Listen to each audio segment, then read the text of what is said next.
Hello. In this video, we're going to look at English pronunciation and we're going to practice in pronunciation using these words that you can see on your right. Uh, on the left, the table describes English alphabet, that is, the mapping between English alphabet orthography and sounds, which are 44 in English. So basically, we have in all languages we have vowels and diphthongs, and English has A, E, I, O, U, and then Y at times as another vowel. So five vowels plus an occasional Y as a vowel.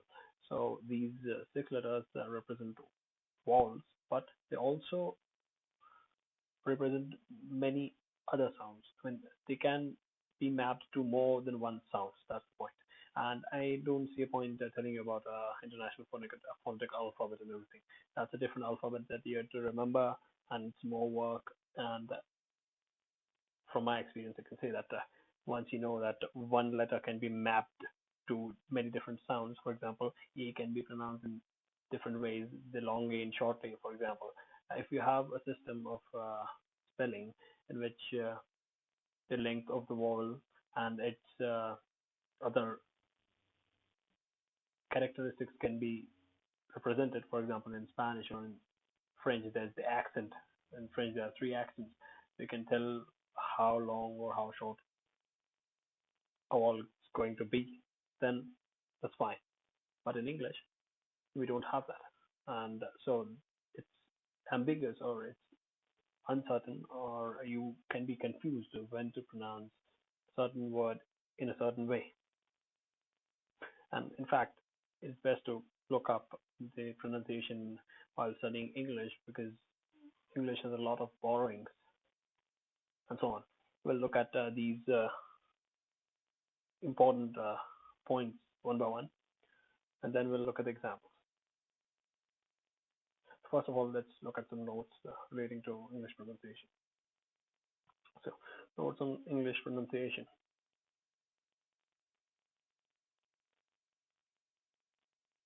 First of all, one vowel can represent many different sounds in English. For example, A as in father, A as in make, A as in wall, A as in altar, A as in rat, A as in wrote or rat. Both the pronunciations are correct.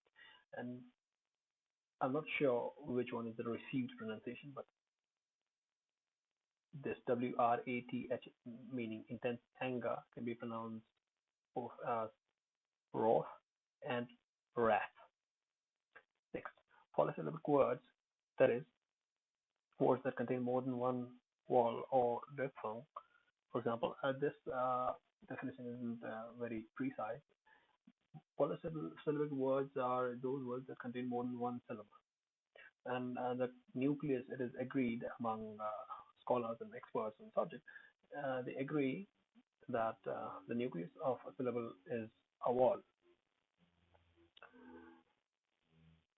So polysyllabic words are words that contain more than one vowel or diphthong, more than one nucleus, let us say, nucleus of a syllable, more than one syllable, let us say. For example, light has only one vowel or diphthong sound, so it's a monosyllabic word. Mono comes from the Greek prefix mono, and syllable is again from, I think, Greek, and they together make up this compound word, monosyllable. And from monosyllable, the noun, we make monosyllabic, the adjective. Anyway, so light is a monosyllabic word, while father has more than one syllable, let's call it, more than one sound. So it's a polysyllabic word. Again, poly means more than one, and mono means just one. In English, stress occurs at the beginning or in the middle, never at the end of a polysyllabic word. And this is most important for people who are new to English. For example, if you are coming from a region where the language has importance, gives equal importance to all syllables, for example, as in Spanish or even Latin. Yeah, even Latin. Latin's a dead language anyway these days. they call it a dead language. And as in Italian, yeah. So if you're coming from such a background, you'll be pronouncing all the syllables, which is not. You'll be pronouncing all the sounds with equal weights, which is not what we do in English. In English, generally, stress rises and falls, and the peak is at the middle for long words, and in the beginning for shorter words. Finally, if there's just one syllable, there's no question of there being a peak and a rise and a fall. Just one word, so stress naturally, unless the sentence stress governs its importance in the sentence. For example, the article a is pronounced like the schwa when we are using natural speech. So similarly, the other article, the definite article the, pronounced like the when we are speaking naturally in English. So sentence stress and word stress. Next, in father, the first syllable a sound is ah. This is stressed. In photographic, second o, this is not the fo. The toe is photographic. Photographic is stressed. The peak, rise, and fall. That's what you have to notice. Stressed. As a rule of thumb, the longer a word, the greater the shift of stress to the middle of the word. Exception is hotel, in which e is stressed. So, in general, stress of a word will be at the beginning or for longer words in the middle, never at the end. Hotel, of course, is an example of an exception. Hotel doesn't follow through. Next, the rules of pronunciation in English are irregular. There's a lot of irregularity in every area of English. So unless you have the knowledge of a word's origin, which is requiring a lot on your part, which requires a lot on a learner's part, because you have to know how English is made up. So unless you have that, you cannot think of pronunciation for yourself and be correct at the same time. There's a good likelihood that you could end up with an incorrect pronunciation. So it is best to look up pronunciation for every word. Whether you ask someone or you look up in a dictionary, it doesn't matter, but it is the way to go about it. So these four notes, let's call them. So these four things, let's actually look at words. Words made up of vowels and their sounds. First of all, A, E, I, O, U, and Y, as I said. Sometimes Y. So in general, vowels are five, and their sounds are compound vowels, you could call them. So naturally, they're longer. Time they require in speaking is longer. So just combine all the vowels, and yeah, I want to tell you that when Y is the first letter or the initial letter of a word, it is never a vowel. Of course, unless you count a word something like Y V O R, that's different. So that is a borrowing. That's a foreign word again. So need to know how English words have come into being. They've borrowed from everywhere, anywhere, and everywhere. That's because of the history of English. That's because of the development of the English language. Anyway, well, let's see. I've taken A, E, I, O, U and combined them with all of A, E, I, O, U, and Y, but I've not started with Y because then the Y letter, the letter Y acts as a consonant, the y sound, and not a vowel, the I sound, like in I, short I. Y can also stand for I, as in B by, or B by by. By B by is preposition, while B by is an exclamation, goodbye. It's the shortened form of goodbye, and goodbye in itself is a wish, and it's from Old English. It says, I think, God be with you. So goodbye, shortened form of God be with you. Anyway, so let's start. AA in borrowed words only or proper nouns only, you'll find. So, for example, Bazat is an author of academic books, a dictionary, definitely. Anyway, BAAS or BAS, but AARTS for sure. So, in names, you can find Aaron is in front of you already. AE in Payan, it's from Latin spelling rules. I won't go into it right now, and actually, um, it doesn't relate a lot with trying to practice English pronunciation. If it's good if you know it, it's very scholarly to know it. But otherwise, it's not relevant really. AE in pain. Now, if you're French, you may relate it to the word for bread. Anyway, so you have to take care that these things don't interfere with each other, and they do. They naturally do. If you're learning one language, you're learning one system of sound, both at the level of the word and at the level of the sentence. That's where suprasegmental sounds come in, where um, sounds between different words are to be pronounced. So these things interfere. Your system that you have learned, for example, your first language is Spanish, you will be using Spanish sounds instead of the sounds in target language, in this case, English. Anyway, so A, A. So the sound is A. It's a long A. Pain, lane, train, stain, lane, wane, gain, villain, strain, faint, paint, day, and so on. We'll see more examples. AO, I think you won't find a lot of words with this combination. This already that you have in front of you is perhaps it's probably obsolete or archaic, I don't know. But there's a very good ballad by, I suppose it is good, I have not read it. Um, there's a good ballad by Wilde. It's called the Ballad of Reading Jail. Reading. Reading is a place in England.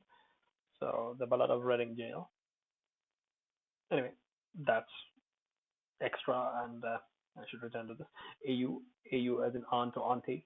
Chant. This is coming from French. So you see how English is made up. You can see how uh, words and spellings from French and Latin and other languages are affecting your pronunciation and your learning English, because that's how English is made up. Can't and avant. Avant, I think it's from Shakespeare. By SH I mean Shakespeare. The sound is the same as in AI. Yeah, AI. Sound is the same.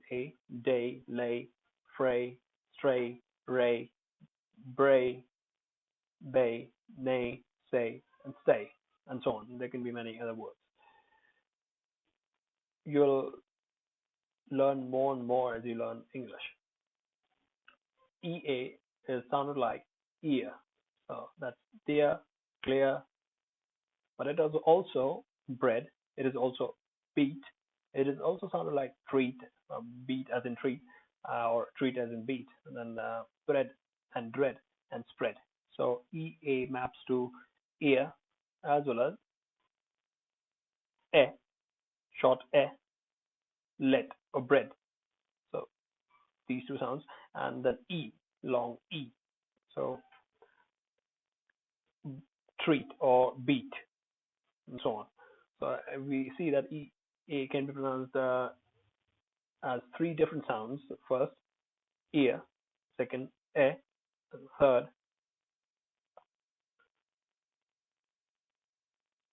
E. So, for example, mead, mead, mead. Rose Mata's mead, for example. Oak matured mead, mead, mead. It's kind of like a. And then you have meadow, meadow, meadow. So That's the same sound as in eh, bread, I suppose. Next, ee. So deer, glee, Greenwich, Lear, steer. These three, at least three sounds in front of us that can be mapped to ee. The first one ear, the second one e, third one Greenwich, and yeah, that's it. Lear, steer is and deer go with ear, and glee, flee, free, tree, and so on is for the long e sound. A as in faint, as in paint, as in other possibilities, as in AI. We have seen it already, AI. So it's the same as in day, layer, etc. It's the same sound. So the sound A can be represented with EI as well. For example, faint and veer is, I think, veer. I'll have to check it, but I think it's correct. Veer and then weird. So weird, veer, veer, and A. Then there are words from German like height, Height, height, and then Einstein. So the EI, when it's pronounced like I, you can be certain that they are coming from German. For example, Einstein, it's a proper name. It's very easy to guess. But as in height, I cannot remember any other words. I did encounter one or two of them, at least one of them, while I was preparing this PDF. But anyway, while I was preparing this document, I did encounter one of them. I'm sure they're up in the table. We'll see. EO. I couldn't think of many words. Peon, meow, Theodore. Theodore is a proper name. So Theodore, I don't know, maybe from Latin, maybe it's coming from Latin, Greek, I don't know. Theodorus, for example, you will find in Latin. So maybe it's coming from Latin. Theo, as you might recognize, it means in many Latin languages, it translates to God, and I think Theo is for God in Greek. So originally it's from Greek, and Deus we know, Deus ex machina, for example. So Deus ex machina is Latin, and Deus is for God again. So I think Theo is for from Greek. Originally, this is from Greek, I suppose, and Latin literature will have Theodorus. So Theodorus is Latin, and the US and US suffix tells you that. Ending or suffix tells you that. Euphony is from Greek, and I can think of many other euphemism. Euphemism is another example. I'll write it here for you. I'll post all of these things on my blog. Euphemism is again from Greek, I suppose. Euphemism means to make something more polite, make an expression more polite. Polite. You can find euphemisms on the internet. I'm not giving examples. I'm not giving examples here. So Berkeley, EY, Berkeley. We also have I, EYEI. So it's pronounced like that in EYE, but when at the end it's pronounced most of the time, I guess, many times it's pronounced like E. So Berkeley, medley, and so on. Medley, Berkeley, and so on. Barclay. It might as well be Barclay. Yeah. So that's I have to include that. For example, Derbyshire, Derbyshire, Derby or Derbyshire. So it could be Barclay or Berkeley. This is getting into British accents. This is about different British accents. So Barclay or Berkeley, Derbyshire, and so on. So Berkeley, Medley, and I just said I, I. We know I, EYE. So as you can see, same letter can be pronounced in many different ways in English, and you cannot predict it. That's the uh, snag. That's that's where we hit the snag. Yeah. Anyway. This is pronounced I. Briar, Friar, Liar, Maya. Also, Maya is spelled differently, sure, so I should have included it. Anyway, so Maya is spelled like M-I-R. Anyway, so Briar, Friar, Liar. If you can think of more, please note them down, study them. IE is pronounced like long E, retrieve, believe, relieve, and so on. But as you're probably aware, there's this exception in this rule: receive. Whenever there's C, you write EI and not IE. So EI you have, I should have added it here. EI is also pronounced like E, so receive, as in receive. So whenever EI is preceded by C, we pronounce it like uh, we, uh, we pronounce like E, so receive. But believe, not EI but IE. So I should have included that. Yeah, EI, E as well. So receive. I should have written receive here.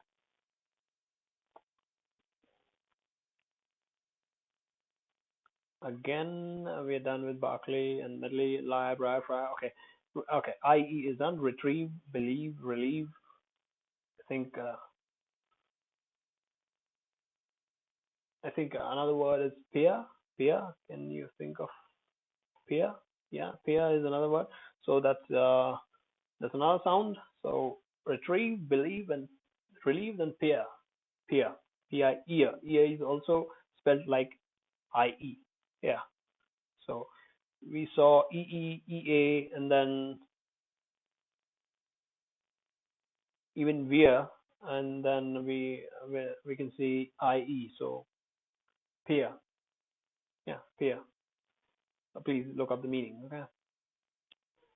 Peer. And there's also this homophone pair.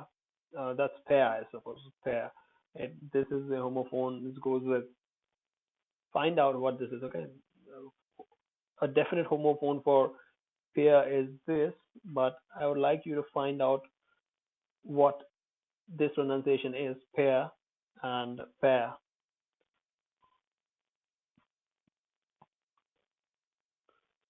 Next, I. You don't find it in English. If we do find it in, suppose, medical literature or a very sophisticated astronomy or something like that, some very sophisticated science which use Latin extensively. Maybe yeah, medical zoology subjects from biology, branches of biology. There you might find taxonomy. There you might find this combination. Otherwise, you won't encounter it much. It's possible you'll never encounter it unless you read very extensively. Anyway, so IO. Shun, it's pronounced shun, not Tion, comes from French. Sion is also French. So condition becomes condition in French. So it's pronounced shun. And iron is directly the direct borrowing, I suppose, from Greek, from the Greek language. GR is for Greek and not for German.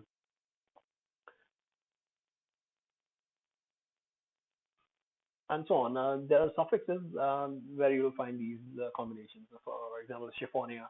Chiffonia, what's the spelling? Chiffonia. Please look it up, okay? Chiffonia. Chiffonia. I don't remember. I think it is. Please check it. Please check it. Please check it. Chiffonia. It's a drawer. It's an ornate drawer, kind of ORNAT, ornate drawer. Chest of drawers. Chest of drawers, something like that. Next is IU. You will find it in Latin suffixes like aluminium, germanium, chromium, eos. Um, I don't think of anything in eos right now. Yeah, but you'll find it in Latin morphology, not morphology, morphology, morphology. The stress. You have to mind the stress, mind the gap, mind the stress, and so on. Yeah. I suppose you'll never encounter this. It will be from foreign languages, not from, I don't think Latin has it, and you won't find a lot in English. OA is O sound, O long O, not high, but long, low and long. Fall, goal, roll, but it doesn't go with OA. Roll, you either have ROLL or ROLE. So fall, goal.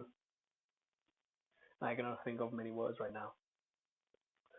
Finally, OE, Phoenix comes from the Greek language, onomatopoeia from the Greek language low.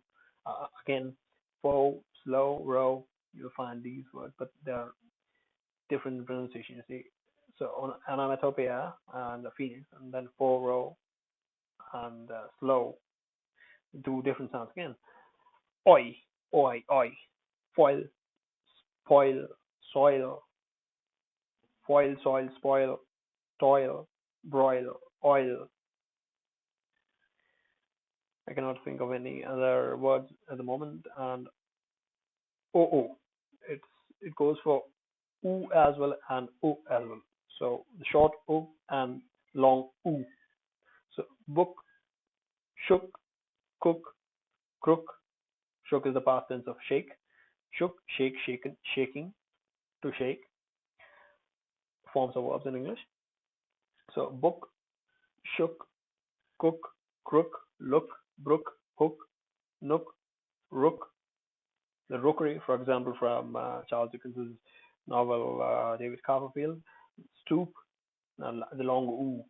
Stoop, droop, loop, food. Sorry, sorry, food, foot, and food. Food, something we eat, anything we eat. Food and foot, a part, a body part. Drool, took, took is again the short o. All right. Pool, for example, pool, and there are many more examples. We'll see in the next video what those are. In the next video, we'll look at these sounds. We'll look at each of the sounds in English in detail with examples, and we'll also make some sentences. These words on the right. Practice is the only way to learn anything in the world, and I would advise you to practice as much as you can. Thank you. In the next video, you can find all material at this website, friarsenglish.wordpress.com. Thank you.